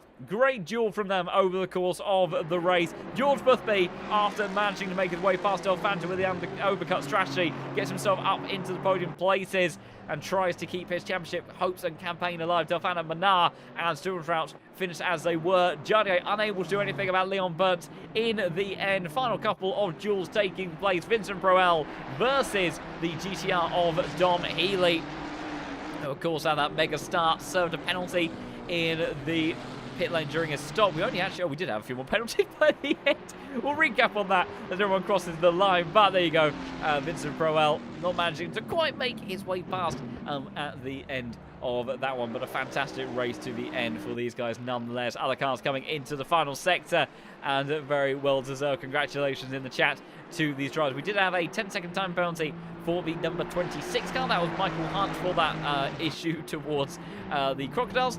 Warning for the number 17. That was Shea O'Sullivan. And then, oh my goodness, and then the number 11 car. Who was that? They aren't. I know who that was. I believe that was unfortunately Poznikov, who I think probably left the server before the remainder of his penalties actually were served or dished out. A difficult evening for Honda driver, of course. No fault of his own for the incident with Valentin Barrier earlier on in the race, but it did certainly send his race into a bit of spiral from there. But unfortunately, that's in actual fact, interestingly, so he accumulated what was 20 seconds worth of penalties in the latter half of the race, and then unfortunately received a warning for an unstable internet connection. So perhaps there was more to that story than meets the eye with all of that. And unfortunately, whilst in sim racing we have the benefit of not having to worry so much about reliability of the car that you're driving, it will, unless you put it in a wall, it will tend to survive more or less whatever you throw at it. that whilst that is a luxury that we can enjoy, unfortunately, technical issues, I've certainly had my fair share, even in the comms box, whether it be equipment, internet, all of those things. Unfortunately, that is certainly the sim racing equivalent of engine failures, punctures, you name it. So it is always an interesting and different challenge of what we see in the world of sim racing compared to the real thing. But it never takes away from the amazing action, drama, and goodness that the likes of the Case King Pro Series continues to deliver every single time that we go out. We will look to bring our drivers in for an interview in just a moment and hopefully have a bit of a chat with our podium finishers with all of this, because they have been wonderful over the course of this race so far. And I'm sure they will be looking to share their insights as to how their race played out. Maybe not the most chaotic of races that we have had in the Pro Series, but still enough tension to keep things in a very interesting and busy state for each of these drivers. We do already have at least a couple of our podium finishers in the commentary box, so we will look to bring them in just a moment to see exactly what life was like behind the wheel of each of their respective cars. So we'll bring in the man that sits P3 in the standings and finish P3 out on the track, using the overcut strategy to make his way past Eric Delfanta, wheel-to-wheel stuff on pit exit, but getting the job done. George Boothby, welcome back on in to the comms box. Wonderful to have you here. Maybe not the most complicated or complex of races, but still possibly a very important one and a very valuable P3. How are you feeling after that? Yeah, I came into this race after last week's disaster. Yeah, I just didn't have too much prep because I was pretty sick yesterday. So came in today a little bit woozy, but so I didn't do as much practice as I'd like. But outside of that excuse, I just couldn't nail it in quali. Didn't quite have the pace. So I think I did well otherwise. I was quite happy with my time. And then off the start, Delfante just zoomed on by. He absolutely flew by. So I'd like to say I'd have the pace of the front boys if I was P3 out of turn one, but I don't know. They were just really fast today. And then the second stint, I came into the pits and I needed another liter of fuel. And I don't know what happened actually, but I think my wheel was bugging. I couldn't get the menu up, so I didn't know how much fuel I put in the car. And then I came out and I had to fuel save the whole second stint. So that was a little bit annoying because I wanted to sort of test my pace, see if I could at least maybe catch the leaders or we match them. But I can never find out, I guess, because I had to save fuel. But so I'll take a P3. That's still a really good result, especially with the level of competition. And yeah, the top two absolutely faultless today. Really good drives from them. Yeah, absolutely. And that's really interesting to know. And it's, it's so unfortunate when something as minor as that kind of then, puts such an annoying sticking point in what you can deliver in the second stint. Because, one that we saw that as soon as you were past Elfanta, even quite clearly with some fuel saving, that you were able to extend that gap quite comfortably. So, yeah, perhaps a little bit of a race of what could have been on that front. But certainly still, like you say, some very valuable points and useful points in terms of the championship campaign. Kyalami has drawn to a close, but we head over to somewhere equally spectacular next week for the 11th round of the season, and that is Bathurst. 60 minutes of action on the mountain for the 11th round of the championship. Any thoughts or feelings as to how things might be going into that one? Uh, yeah, I always like Bathurst, so yeah, I'm really looking forward to it. I'm known for crashing there, so I'm hoping that doesn't happen, but you never know. Like I say, the competition is so high, so hopefully I'll be able to put a bit more practice in, a bit more prep, and then I'll be good to go. I'm looking forward to it. Absolutely. I think it sounds like a plan, George. Congratulations on another podium to your ever-growing tally, and also best wishes. Hope you feel better soon, and look forward to seeing how you get on next week at the mountain. Cheers, man. Thank you very much. Take care, George. Great stuff to talk to George Boothby, the reigning champion that maybe not able to quite get the results from today they would have ultimately wanted, maybe felt like could have been possible with a perfect build-up and execution in the race, but still, as he rightly mentions, valuable points in terms of the championship.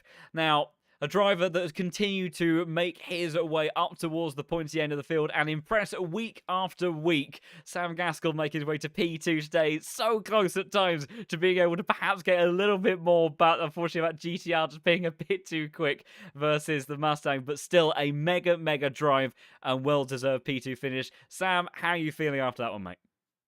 Um, relatively tired, actually. It was surprisingly physical, considering it usually isn't, but yeah.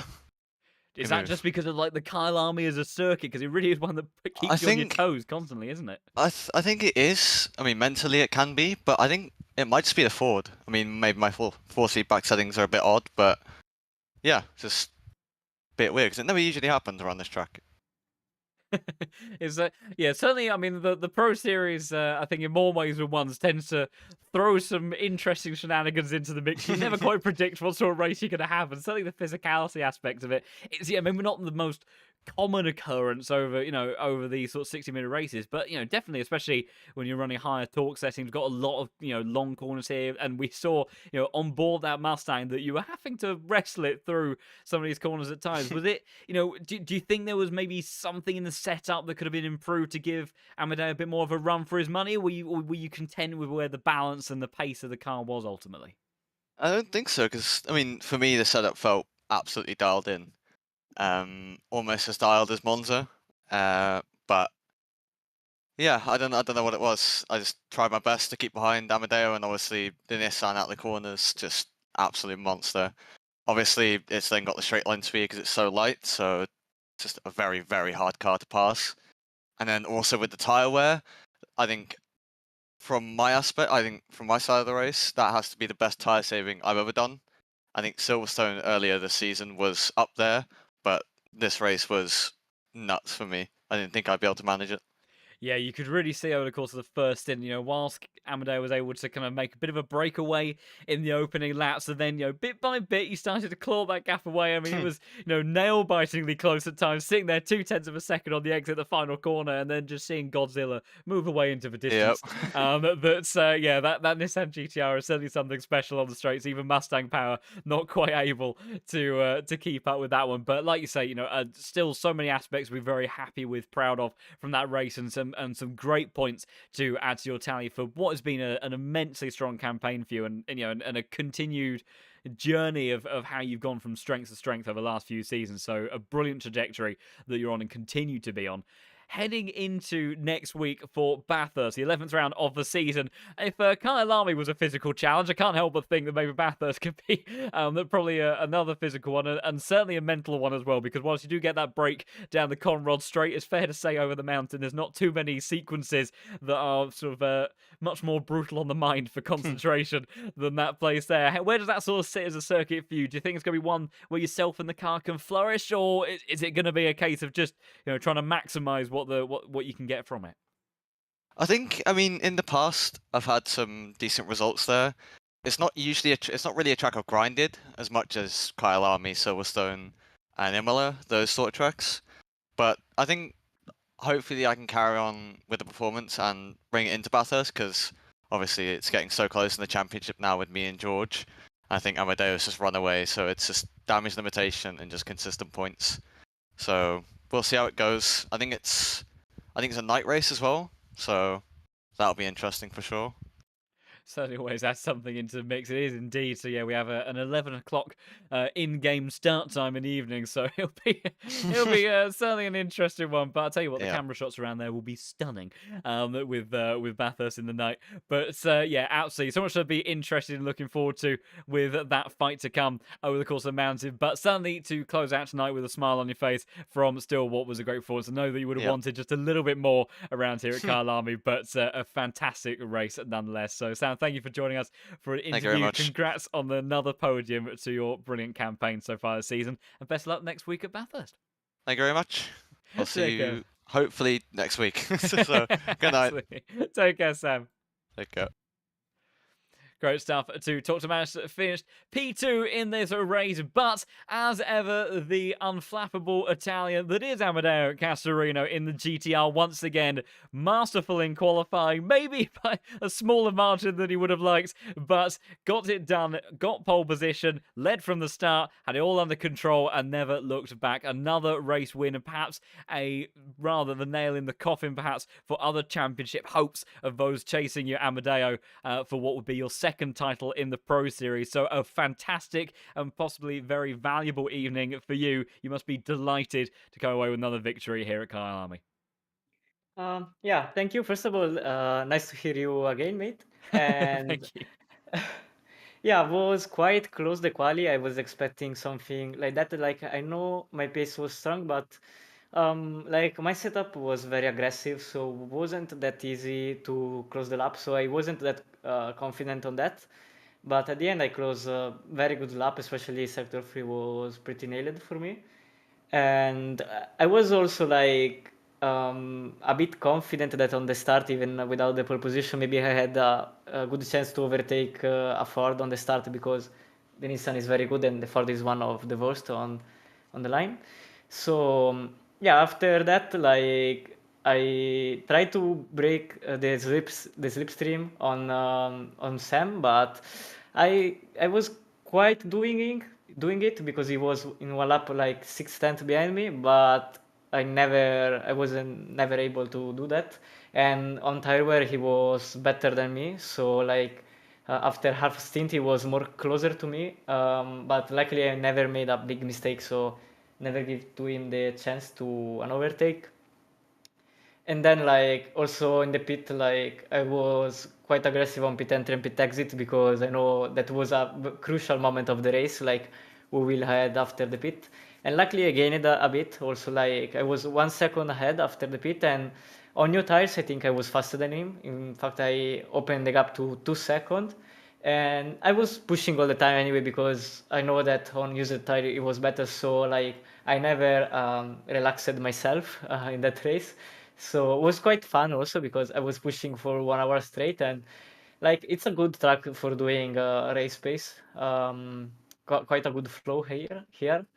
And so yeah, happy about the result because at the end, like my pace was enough to keep Sam away from me. Yeah, absolutely. It was, and just to quantify that, and we were talking about it over the course of the race, that pit entry and the time that you gained in the pits equated to 7 tenths of a second. So when you look at the margin that you gained overall in that sequence, it's such a what sometimes can feel like an insignificant detail, but as you say, it can be a game-changing element to the way that the race plays out. So yeah, amazing stuff. I'm interested to get your insight actually around the strategy element, because I was surprised for Sam maybe to not to try to go for the undercut over you, and also maybe when he committed to the overcut, to maybe not go a little bit longer, for example, and offset that tire delta further. Were you worried about him looking to go for that undercut strategy, or were you confident that you had the pace in the car and you had the speed in the car that even if he did get track position over you, that in the second stint that you'd be able to come back at the Mustang? No, to be fair, I was scared about that thing that he was going to do an overcut. Like I was hoping every lap that he was going for try an undercut, because here the undercut is not that powerful because on the first lap with cold tires you have a lot of understeer in all that fast corners, and the tire wear it's not that huge because like my last lap was like 4 tenths slower than my best lap on the first stint. So like I was scared that even if he didn't take the position, he had a lot more pace on the second stint.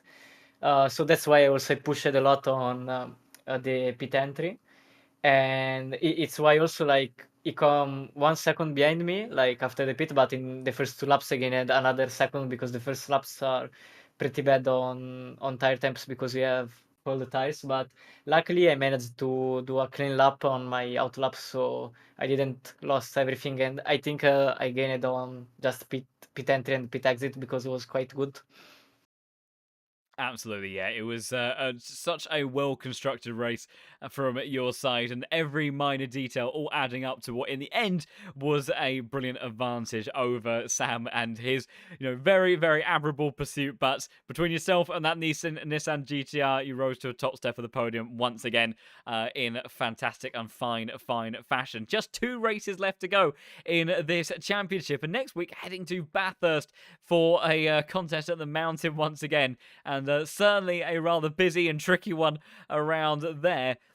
Any thoughts or feelings on that front? Because, of course, we saw the Nissan incredibly good in terms of acceleration, straight line speed, and that is certainly a big detail needed at Bathurst. You think you'll be in race-winning contention for that circuit again? I hope, yeah. It's one of my favorite track because also I already won 2 times here on Mont Panorama, on LFM Pro, but I have no idea how will be the Nissan because I never drive the Nissan on Mont Panorama, so I'm a bit scared that it will be very tricky to drive, but like I don't know what to expect. But yeah, I hope to be on the a win contender also there. Absolutely, and if this season and both, your championship winning campaign previously, if anything's an indicator, it's the fact your consistency is typically unmatched in this championship. So I think there's every reason to believe that we'll be up at the pointy end once again. Amadeo, congratulations on another very well-deserved win. Brilliant race from start to finish over the course of the evening with that stellar pole position lap as well to kick things off. So a lot to be happy and proud of, and a lot on the line next week as well, heading to the mountains. So best of luck with that one, and look forward to talking to you again, I imagine, very soon. Yeah, thank you guys. Have a good evening and hopefully hear you again next week. So yeah, good night. Bye bye. Cheers, Aldo. Take care. Great stuff then to talk to your winner from this evening, and of course to the entire podium. Thank you, everybody, for all hopping in for an interview there. Now, before people start to quickly disband, I'm just going to quickly put this in here now, a placeholder. Do not go anywhere. Stick around to the end of the stream, as we'll just cover a little bit of other detail as well before you all start to shoot off. We'll take a little bit of a walk through the results after that race as to how everybody finished up for this evening of the 10th round of the championship after another fantastic evening of action, and of course with Castorino taking to a top step of the podium ahead of Gaskell and Boothby finishing in championship order. Could that be the race that won Castorino his second title after wait and see? Delphanta, Minar, Supermoucher, Burns, Jardier, Brenham. I still can't say the other name, and I've also run out of time on the first page. We'll loop background to that. Proel Hansen, Felder, Sullivan, Tajid Van Rossum, Barrier, Krauk, followed by Optimov, Hunch, and Zuna Bovic to the end of our finishers, with Pozitikov and Steckenberger retiring from the race in the end. And then it was Naskadashvili in P10. We'll practice that one. Vasta, Foch, Sharda, Kavika, and Healy to the end of your top 15. So Healy, with his immense starts, even with his penalty, unfortunately, for his lap 1 shenanigans, at least he managed to rise his way up to the top, into the top 15 in the end. So great stuff from him in another one of those GTRs that were flying over the course of this evening of what has been another stellar round of action here in the Pro Series indeed. Now, unfortunately, this will be my last stream of the year with the Pro Series. I know I've been a little bit away over the last few weeks, which has been very, very disappointing and sad from my side. And unfortunately, with circumstances heading into Christmas, where I'll be heading on home and enjoying the holidays, which I'm very much looking forward to. But that will mean that I will not be taking to the microphone until the next season, I'm afraid. So thank you, everybody, for all of the amazing support over the course of this season. You have been lovely and wonderful as always, and there is so much to look forward to in 2025. With this being the last time I talk to you of the year, do have a wonderful, wonderful Christmas. Enjoy it with all of your family as well, and we will see you, of course, for great and exciting things in the new year. But after an amazing evening of action, if you want to stay in tune with everything to come over the course of the next couple of weeks, but hopefully maybe we'll have a couple of stand-ins for myself and presents for the future, then you can stay in touch by, of course, following here over on the Twitch channel. Thank you so much to those that have done so. If you want to also show a little bit of extra generosity and support, you can also subscribe here as well. It does very much help on all those hidden heroes who put in so much hard work to bring all of this to your screens every single week. Then, if you've seen what the action on track has been like and you fancy taking place behind the wheel yourself, as it has been a wonderful topic conversation over the course of the evening, you can very much do so. Head to the localmotorsport.com website, get yourself signed up, get yourself a license. You can work your way up through the ranks and compete here in the likes of the Pro Series, and so much to enjoy on ACC, different types of series as well, and of course, so much across different platforms now to get stuck into as well. So, to get involved in all of that, it'd be wonderful to have as many of you on circuit as possible. And if nothing else, you just want to be a part of this mega community, make some friends, enjoy the action, and stay up to date and in tune with everything that the world of LFM has to come in the near future. I suggest you do keep an eye on these things into the new year as well. You can also join the Discord server. You'll be welcomed in with open arms. And like I say, you can make some friends, share pictures of your dogs, your cats, enjoy all things virtual and real in the world of racing. And it would be lovely to have you there as well. So whilst I bid farewell to you for the last time this year, do not go anywhere. Enjoy the rest of the Case King Pro Series. Enjoy your time with your family and friends at home over Christmas. Happy holidays, everybody. We will see you again very soon and see you for some exciting things into a new year, very much namely being the International Endurance Series. Still couldn't get it right. But we'll sign off there. Thank you very so much for watching. Till next time then, it's goodbye.